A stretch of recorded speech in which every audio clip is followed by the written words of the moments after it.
Most teams think they need better tools, but Santiago Cortés knows they actually need better processes. He is the founder of LabCortex.com, and Mr. Santiago Cortés helps high compliance, mission-driven organizations transform messy manual workflows into clean, auditable systems that fuel sustainable growth. So if you say, oh my gosh, that's exactly what me and my organization need, where has this guy Santiago been all my life? This is the most important podcast episode you will ever listen to. We're here at the Marketer of the Day podcast with Robert Plank, brought to you by dfypodcast.com. We handle the back end so you can focus on the conversation. And the conversation that we're having today is to escape that drowning in complexity, to embrace the process instead of the tools, and to kind of unlearn this weird tool obsession that seems to have gotten so out of control, especially with all the AI stuff. It's like, hey, how would actually get to work, have a workflow, have a process? Mr. Santiago will set us straight. So, Mr. Santiago Cortés, great to meet you and be speaking with you. Thank you for having me, Robert. It's great to be here. The way that you were mentioned about your company, where you have people focus on the value while you focus on the back end type of piece, that's very similar to our approaches. There's a lot of loss in the technology itself, right? Because there's so many tools, and now with the explosion of AI in the last year and the last couple months, it's blown up a lot more in a very operational, structural way through a lot of systems. It gets very messy, right? There's a lot of misinformation. There's a lot of thoughts of this is going to solve everything. We just have to have the greatest, best tool right now, and that's going to solve our issues. But not taking the time to really look at what your process really is and what your outcome is ultimately going to give you a poor result, right? Garbage in, garbage out, right? So what we really try to do on our side is really try to figure out, what are you trying to accomplish? What do you really need this, $100,000 or $1 million application to manage regular compliance, right? Or to manage your inbound forms?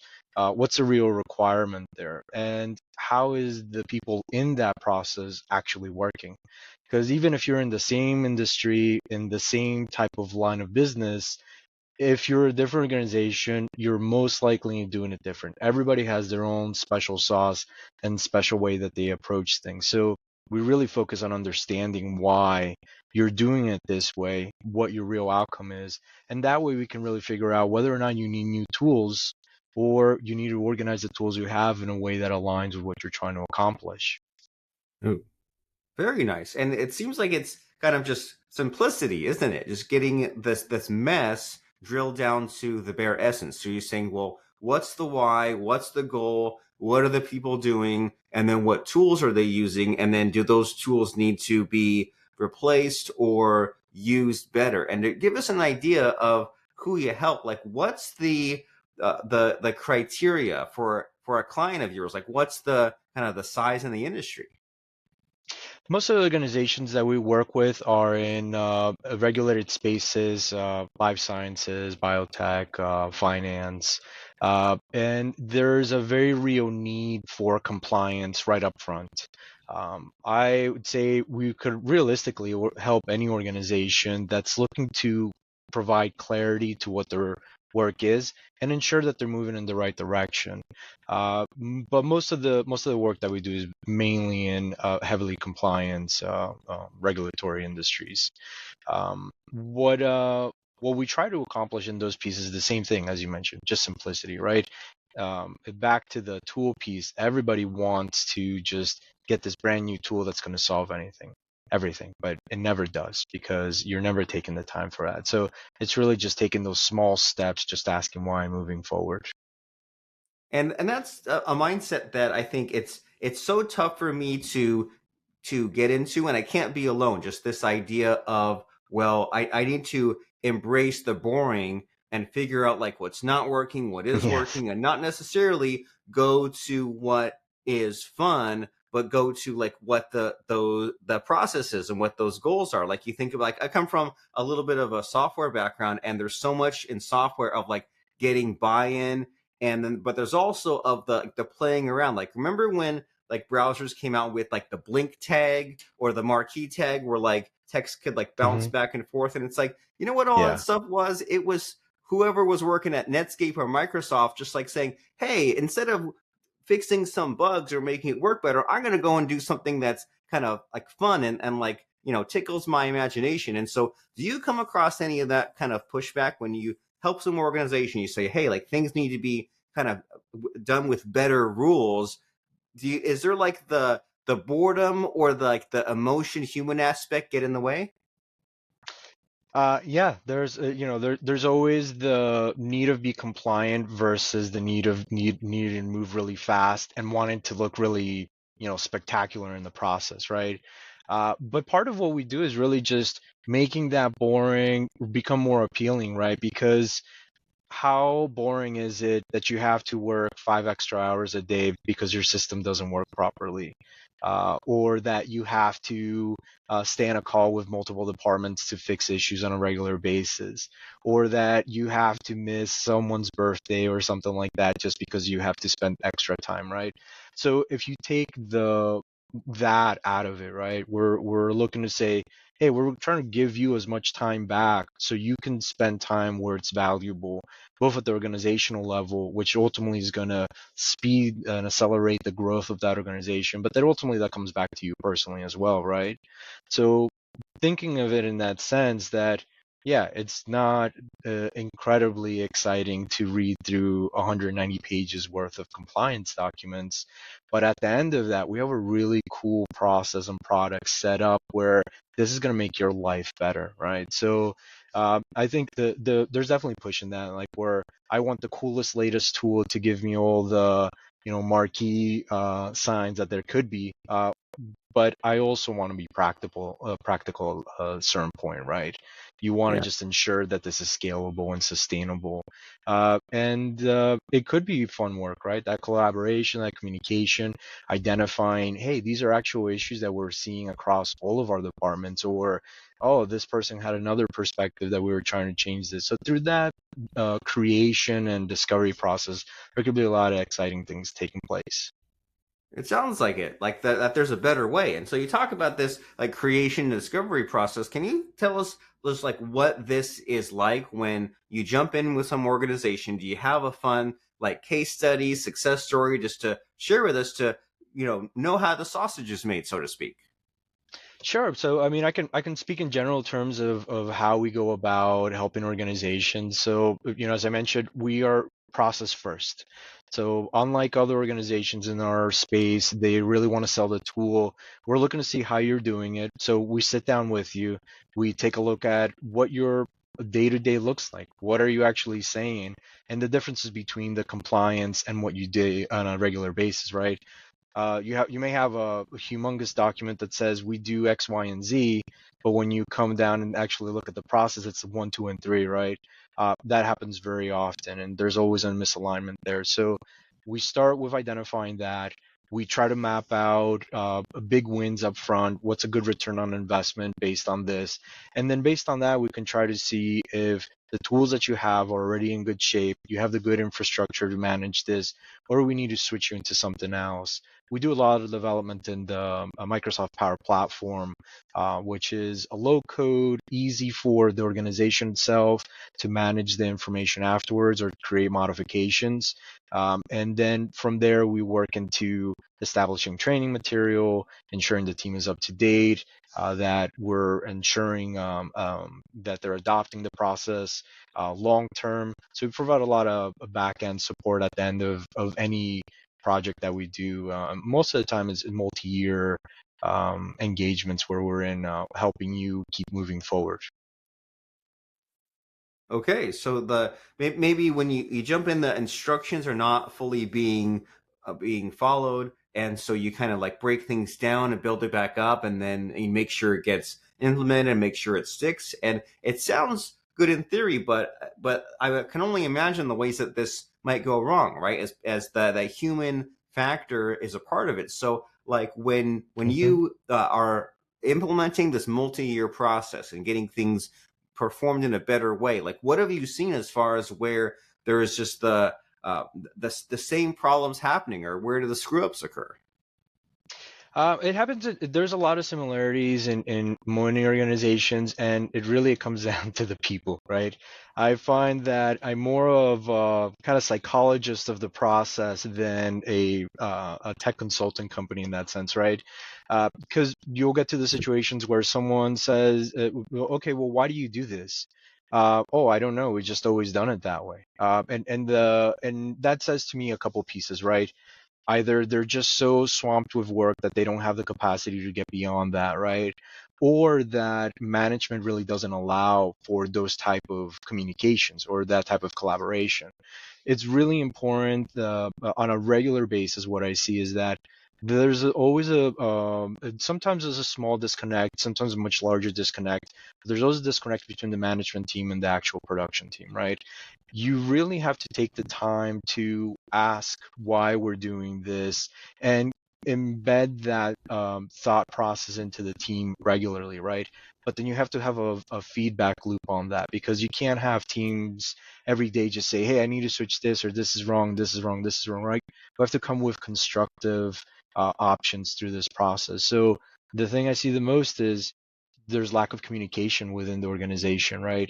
Within the same team, within the same department, the way that the communication goes back and forth is not always as clean as it could be, right? And part of that could be the process, part of that could be the management team and the way that they communicate. But we go through that to say, what's really important here? Why are you here?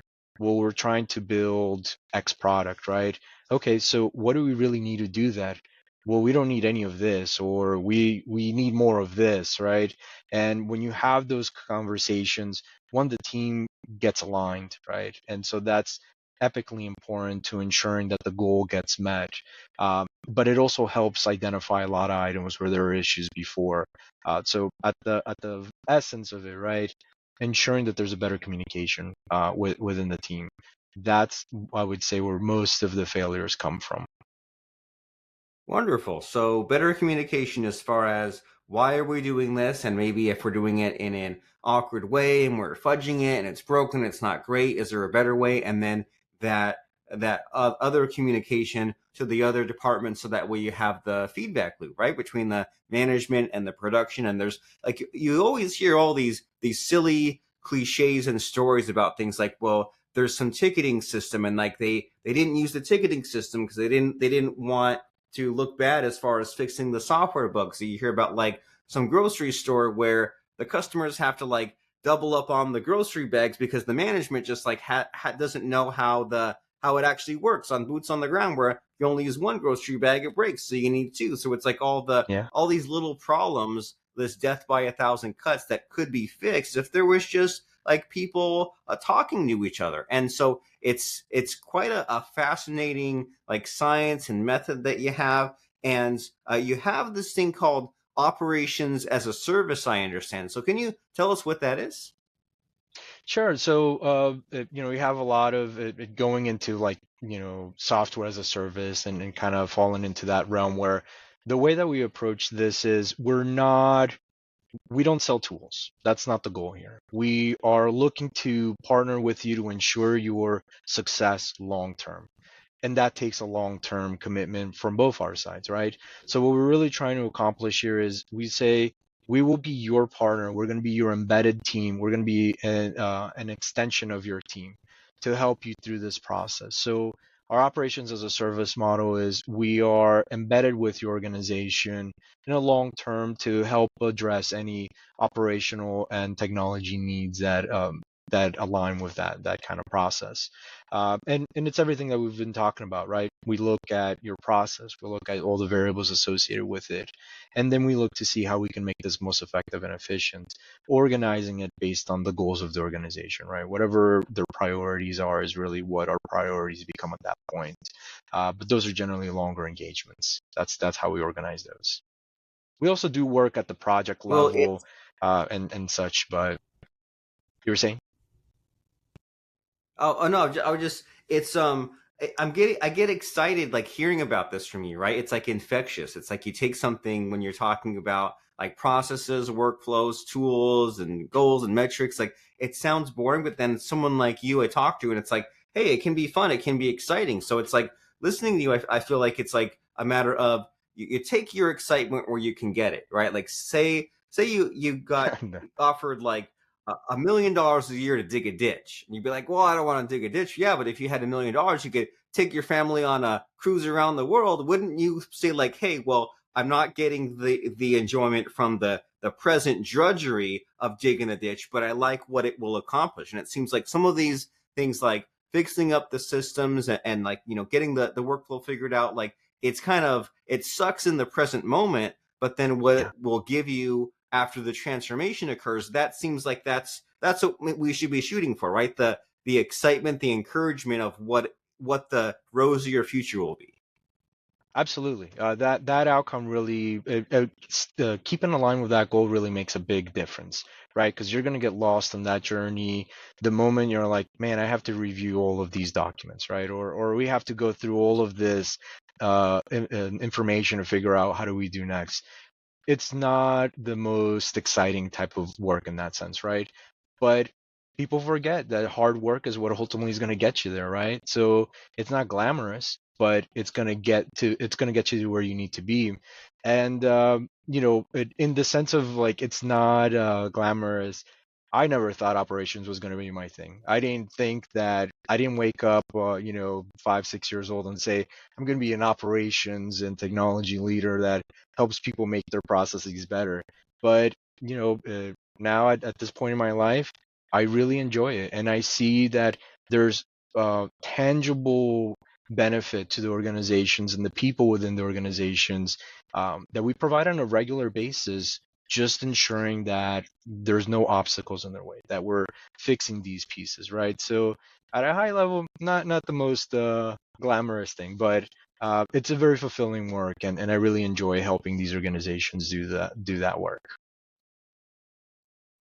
Yeah, you found the right fit in the same way that you want the right fit tools and the right fit people in that organization. And it's a great thing to aspire to. And so we've been kind of geeking out a little bit about what you do to help these companies. But I have to admit, like, I know very little about what you do, right, with these compliance companies and the industries that they're in. But you're the star of the show here. And I want to make sure you focus on what's important to you, Mr. Santiago Cortés. So in our conversation here, what's the missing question? What should I be asking you? I just don't know to ask you.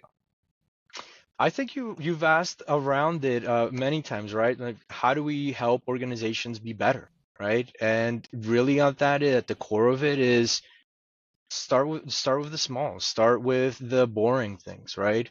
Work on those and ensure that those things are being addressed on a regular basis, that you have a mechanism in your organization to ensure that that's one coming up to light, and then that you're having a conversations about how we can make those better, right? Those are the important things that really help move forward.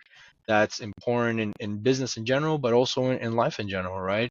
You just want to ensure these little things don't get caught in your way of the big things, right? They all lead to that. So I would say that that's from a growth perspective, that's really important. Oh yeah. So you're saying, and you mentioned earlier the easy wins. So there's the easy wins, there's little things. There's just like, what can I do to make sure the trains run on time? And that means like what's currently working and what should I revisit to just to make sure on a recurring basis that it's all running smoothly. And so if someone is listening to our Right. conversation here about what you figured out, about the transformation you apply, what is the next logical step? If someone wants to know more about LabCortex and you yourself, Mr. Santiago Cortés, where should they go? Well, you can check us out on our website, labcortex.com, or check us out on LinkedIn. If you want to reach out through us through some of the forums, we have our team can reach out to you and try to coordinate a discovery session, figure out how we can help you, and where do you really need the help, right? Because sometimes not knowing where to start is also a hurdle in this process, right? So we help you through that piece. Oh yeah, and many times you need additional brains on the problem, or you need someone to like set up like what you mentioned about Microsoft Power and just be like, hey, here's our take on it. Here's our way of just like showing you how things are. And so that's labcortex.com. LabCortex helps organizations work smarter and safer. They partner with teams in healthcare, life sciences, financial services, nonprofits, and governments to solve real problems and make daily work easier. They deliver results you can measure. They listen, they learn, they work alongside your team to create lasting improvements. And so if you say, there's got to be a way to make our business operations easier, use AI to make those decisions better, use the right digital tools, keep our company compliant, all those things, then LabCortex, which you can find at labcortex.com, linkedin.com/company/LabCortex, and most importantly, linkedin.com/IN/Santiago Cortés. This is a guy that you need to be speaking with if you just know that there's some dysfunction with the people, with the processes, with the tools, and you need some additional outside help. That's Santiago Cortés at labcortex.com. But before I let you go, Mr. Santiago, it's time for the scary part of the podcast where I try to stump you. I try to put you on the spot by asking you about a fun or interesting quote or lesson that has served you. So what comes to mind as far as that fun or interesting quote or lesson? I would say tools amplify a process. They don't replace it. So that's something important in this for your listeners and anyone that's just doing this type of work, right? Focus on that process, and ultimately that everything's going to be right. Of course, you have a computer, you have Google, you have a smartphone, you have ChatGPT, you have all these amazing tools, but you have to use it properly. And Santiago Cortés and his team at labcortex.com can help you use these amazing resources available to you with the cloud and all this remote work. So labcortex.com, LABCORTEX.com, have that conversation. Talk to him and his team. Keep your company compliant, make business operations easier, build and connect digital tools, and they can help your organization. So schedule a call and get started at labcortex.com. And thanks for showing up, stopping by, Mr. Santiago Cortés, and educating us and Robert. Telling us how things can be better and different. I really appreciate you.